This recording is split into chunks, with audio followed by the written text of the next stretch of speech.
నమస్కారం డాక్టర్ గారు. నమస్తే మేడం. డాక్టర్ గారు, మనకి కరెక్ట్‌గా విటమిన్స్, మినరల్స్, ప్రోటీన్స్ అందితేనే బాడీ సక్రమంగా నడుస్తుంది అంటారు కదా! ఒకవేళ ఏదైనా విటమిన్ లోపిస్తే దాని ప్రభావం ఎలా ఉంటుంది? అందులో ముఖ్యమైన విటమిన్ బి12.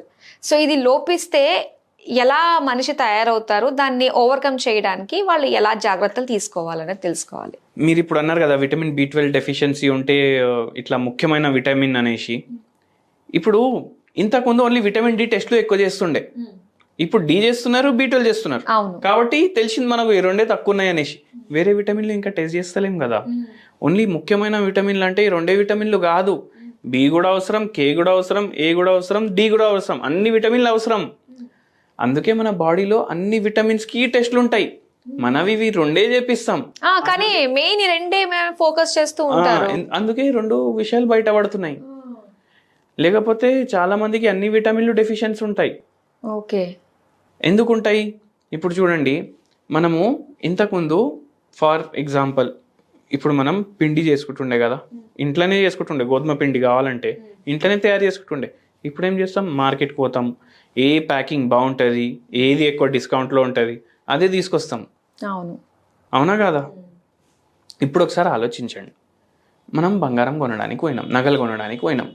అప్పుడు కూడా ఏ డిస్కౌంట్ దుకాణంలో ఎక్కువ ఉంటే ఆ దుకాణానికి పోయి తీసుకుంటాం కదా. కానీ లాజికల్గా ఆలోచించి చూడండి, మనకు ఎవరైనా బంగారం డిస్కౌంట్లో ఎందుకు ఇస్తాడు? మనకు 22 క్యారెట్ అని చెప్పేసి 18 క్యారెట్ కూడా ఇచ్చేసేయచ్చు కదా. అరే డిస్కౌంట్ వస్తుంది అనేసి మనం తీసుకుంటాం. సో బంగారం ఎవరు డిస్కౌంట్లో ఇయ్యడు. అట్లాంటప్పుడు పిండి ఎవరైనా డిస్కౌంట్కి ఎందుకు ఇస్తాడు? అవునా కాదా? డిస్కౌంట్కి ఇస్తుండంటే దాంట్లో ఏదో కల్తీ అన్నా ఉండాలి, లేదంటే అది ఎప్పుడు ప్రొక్యూర్ చేసిండు, ఏ జమానాలో తయారు చేసిండు, మళ్ళీ ఏమైనా రీప్యాకింగ్ చేసిండా మనకు ఎట్లా తెలుస్తుంది? తెలియదు. అందుకే మీరే గోధుమలు కొనండి, మీరే పిసాయించుకోండి, ఇంటికి తెచ్చి మీకు ఒక సాటిస్ఫాక్షన్ ఉంటుంది, అవును నేనే తయారు చేసుకున్నా, కల్తీ ఏం లేదు, చేసుకోవచ్చు అనేసి. ఇప్పుడు దీంట్లో ఏం కలుపుతారు తెలుసా మీకు? చాక్ పౌడర్ ఉంటుంది కదా, అది కలుపుతారు. ఎంత కల్తీ అసలు! సో అట్లా మనం రెడీమేడ్ కన్నా మనమే తయారు చేసుకోవాలి. మళ్ళీ ఇంకోటి ఏంటంటే, మన ఫుడ్ మారుతుంది టైం తోటి. ఎట్లా మారుతుంది?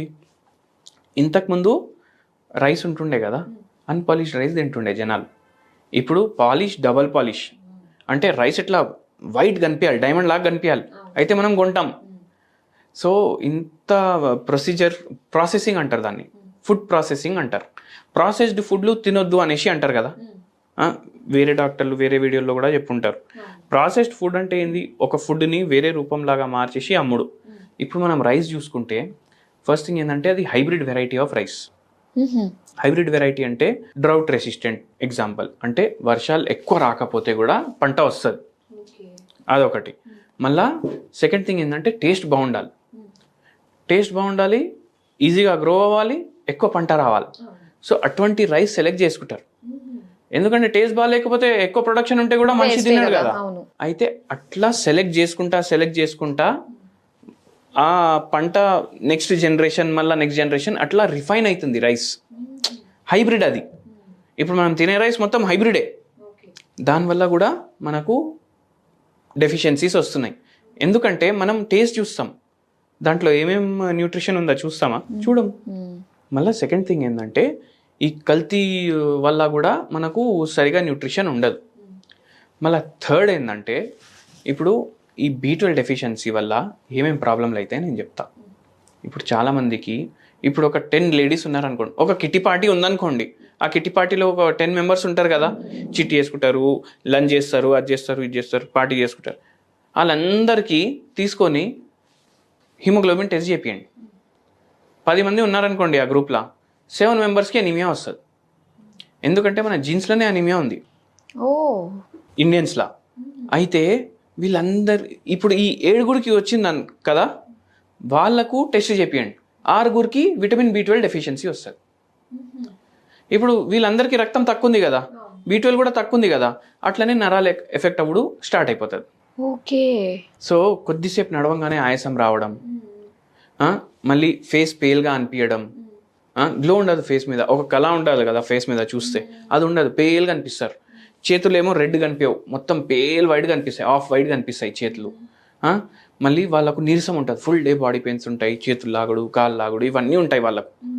అయితే అటువంటప్పుడు వాళ్ళకి బ్లడ్ కూడా తక్కువ ఉంది, B12 కూడా తక్కువ ఉంది. ఓకే. అయినా ఒకటి B12 ఒకటే కాదు, మళ్ళీ ఇప్పుడు నరాలు కూడా ఎఫెక్ట్ అవుతున్నాయి కదా. మనం అందరం ఏమనుకుంటాం అంటే అట్లా అయిపోయింది, నరాలు B12 కరెక్ట్ లేదు, ఇట్లా అయిపోయింది కదా నోషన్ ఒకటి మైండ్లో. కానీ B కాంప్లెక్స్ మొత్తం అవసరం నరాలు మంచిగా డెవలప్ అవ్వడానికి. అయితే అందువల్ల మనం ఏం చేయాలంటే రెగ్యులర్లీ ఎవ్రీ 1 ఇయర్కి ఒకసారి విటమిన్ ప్రొఫైలే చేయించుకోవాలి. మొత్తం ఏ విటమిన్లు మన బాడీలో తక్కువనే మనకు తెలుస్తుంది. B12 అయితే నరాలకు అవసరం, B6 కూడా అవసరం నరాలకు, B3 కూడా అవసరం. సో మొత్తం B కాంప్లెక్స్ చెకప్ చేయించుకోవాలి మనం. మళ్ళీ ఇంకోటి ఏంది, ఇప్పుడు టైంకి పడుకోం కదా, టైంకి పడుకోకపోతే కూడా B12 కరెక్ట్గా అబ్జర్వ్ కాదు. మీరు తింటున్నారు B12 గోళీలు బఠానాలు లాగా వేసుకుంటున్నారు అనుకోండి, అయినా అబ్జర్వ్ కాదు, టైంకి సరిగా మీరు పడుకోవట్లేదు కదా. అప్పుడు ఏం చేయాలి? అప్పుడు ఏం చేయాలంటే మీరు రెగ్యులర్లీ టైంకి పడుకోవాలి, టైంకి లేవాలి, ఫిజికల్ యాక్టివిటీ కొంచెం పెట్టుకోవాలి. అట్లా ఉంటే మనకు అబ్జార్ప్షన్, ఫుడ్ అబ్జార్ప్షన్ కరెక్ట్ ఉంటుంది, గట్ హెల్త్ మంచిగా మెయింటైన్ అవుతుంది. సో ప్రతి దానికి కూడా ఇంటర్ రిలేటెడ్గా ఒకదానికి ఒకటి ఖచ్చితంగా ఉంటుందన్నమాట. అంతేందుకు హెయిర్ ఫాల్ కూడా అవుతుంది విటమిన్ B12 డెఫిషియన్సీ ఉంటే. అవును, హెయిర్ ఫాల్, ఫేస్ లో కాస్త ఏమన్నా చిన్న చిన్న డ్యామేజ్ స్టార్ట్ అయిందంటే ఇమీడియట్ గా విటమిన్ B12 టెస్ట్ చేయించుకోమంటారు. సో మీరు అన్నట్టుగానే ఇయర్లీ వన్స్ B కాంప్లెక్స్ మొత్తం అన్ని విటమిన్స్ టెస్ట్ చేయించుకోవడం చాలా మంచిది. చాలా మంచిది.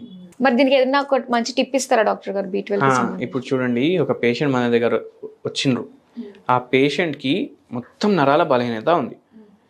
ఆ పేషెంట్ బ్లడ్ లెవెల్ ఎంత తెలుసా? 14 ఉండాలని స్కూల్లో నేర్పిస్తారు కదా, ఆ పేషెంట్ది 6 ఉండే. సగానికి సగం 6 ఉండే. పేషెంట్ ఏజ్ వచ్చేసి 53 or 54 ఉండే.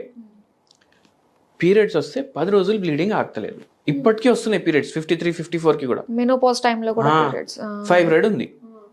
ఇప్పుడు ఫైబ్రాయిడ్ ఉంది, నరాలు ఎఫెక్ట్ అయినాయి, షుగర్ ఉంది, B12 డెఫిషియన్సీ ఉంది. ఇప్పుడు వేరే డాక్టర్ల దాంట్లో ఏం చేస్తారు, ఇప్పుడు మీకు షుగర్ వ్యాధి ఉంది, ఫస్ట్ డయాబెటాలజిస్ట్ దగ్గర చూపించుకోండి. మీకు నరాల ప్రాబ్లం ఉంది, న్యూరాలజిస్ట్ దగ్గర చూపించుకోండి.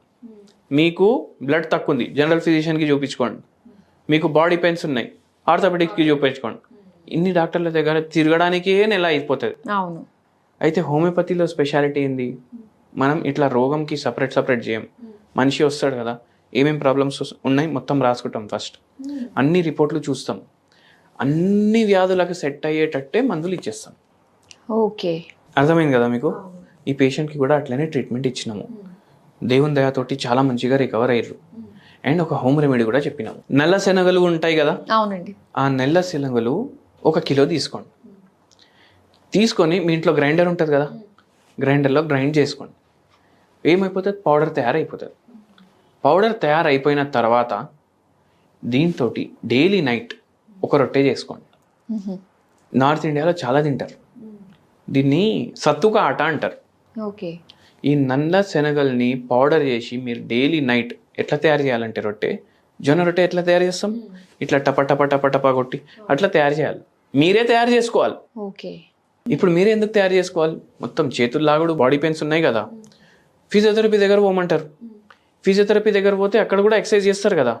ఇట్లా మీరు బండ మీద రాయి మీద కొడితే మీ చేతులకి కూడా ఎక్సర్సైజ్ అవుతుందా కదా. ఇక్కడ నరాలు డ్యామేజ్ అయినవి అవి కూడా రికవరీ అయ్యే ఛాన్స్ ఉంటుంది. అందుకే మీరే తయారు చేసుకోవాలి.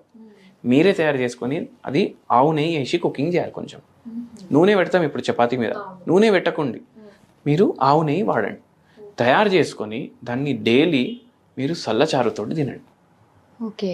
సల్లచారుతో తింటే ఏమవుతుందంటే, సల్లచారులో పెరుగేస్తారు. ఓకే, అంటే మజ్జిగ చారు అంటారు. మేము మా సైడ్ మజ్జిగ చారు అంటాం. మజ్జిగ చారు ఉంటుంది కదా, అది తీసుకోండి. దాంట్లో విటమిన్ B12 ఉంటుంది. దాంతో తినండి డైలీ నైట్. మీ డిన్నర్ ఇదే. లేదు ఇప్పుడు మజ్జిగ చారు డైలీ ఎవరు తింటారు, మీరు డైలీ తినమంటే మేము డైలీ అదే తింటామా అంటే, ఒక పని చేయండి. విటమిన్ B12 రిచ్ సోర్సెస్ ఏమేమి ఉంటాయి, mutton, chicken, fish, non veg ఇవి ఉంటాయి. దాంతోపాటు పాలు, పెరుగు ఇవన్నీ ఉంటాయి. మీరు ఒక పని చేయండి, ఫస్ట్ డే సలచారుతో తినండి. సెకండ్ డే పనీర్ ఉంటుంది కదా, డ్రై రోస్ట్ చేసుకోండి. దాని మీద కొంచెం మిరియాల పౌడర్ వేయండి, కొంచెం ఉప్పు వేయండి, దాంతో తినండి. థర్డ్ డే ఏమో పెరుగుతోటి తినండి. ఫోర్త్ డే ఏమో మటన్ చికెన్ తింటే ఏమవుతుంది, షుగర్ వ్యాధి మళ్ళీ పెరుగుతుంది, బీపీ వ్యాధి పెరుగుతుంది. ఫిష్ ఉంటుంది కదా, ఫిష్ది పులుసు చేసుకోండి, దాంతో తినండి. ఫ్రై చేయొద్దు, డీప్ ఫ్రై కావాలి మనకు అన్నీ, అట్లా చేయొద్దు. ఫిష్నే పులుసులాగా చేసుకొని అది తినండి, దాంట్లో కూడా ఉంటాయి విటమిన్స్. సో ఇట్లా వేరే వేరే దాంతో మీరు ఇది తినండి డైలీ. ఎందుకు, ఏదైతే నల్ల శనగ పప్పు ఉంటుంది కదా, rich source of vitamin B6. ఓహో, ఓకే. వేరే బి కాంప్లెక్స్ విటమిన్స్ కూడా ఉంటాయి, కానీ B12 ఉండదు. B12 దేంట్లోకి వెళ్ళి వస్తాయి, ఈ మిల్క్ ప్రొడక్ట్స్కి వెళ్ళి, నాన్ వెజిటేరియన్ ఐటమ్స్కి వెళ్ళి వస్తుంది. అలా కాంబినేషన్ చేస్తున్నాం మనం. సో అట్లా మనకు బిల్డప్ అవుతుంది మెల్లగా. అండ్ మెయిన్ ప్రాబ్లం ఏమవుతుందంటే, ఇప్పుడు చాలా మంది ఏం చేస్తారు, ఇట్లా ప్రాబ్లం ఉండగానే ఇంజక్షన్లన్నా తీసుకుంటారు, టాబ్లెట్లన్నా వేసుకుంటారు, ఆ గమీజ్ వస్తున్నాయి ఇప్పుడు. అలాగే ఇయర్లీ వన్స్ ఒకసారి షార్ట్ వేయించుకుంటే సరిపోతుంది అని చెప్పేసి కూడా ఇట్లా ఇప్పుడు వారం మొత్తం ఫుడ్ ఒకటేసారి తింటే వారం తినకుండా ఉండొచ్చా మనం? లేదు కదా. అయితే అప్పుడు ఏమవుతుంది అంటే, వాళ్ళకు ఇట్లా సప్లిమెంట్లు వాడడం వల్ల, షార్ట్స్ వేసుకోవడం వల్ల విటమిన్ B12 సడన్గా చాలా పెరుగుతుంది. అట్లా పెరుగుడుతోటి కూడా బాడీకి నుక్సాన్ అవుతుంది. ఓకే, అందుకే అట్లా చేయొద్దు. మనం న్యాచురల్గా డైలీ డయట్లోనే వెళ్ళే మనకు రావాలి. ఇప్పుడు అట్లా ఉంటే మనిషి తిండి ఎందుకు, టాబ్లెట్ల మీద బతకొచ్చు కదా. So natural is natural, artificial is artificial. అట్లా. ఓకేనండి. B12కి సంబంధించి అలాగే మాకు రెసిపీస్ లిస్ట్ కూడా చెప్పినందుకు థ్యాంక్ యూ సో మచ్ అండి. థ్యాంక్ యూ అండి.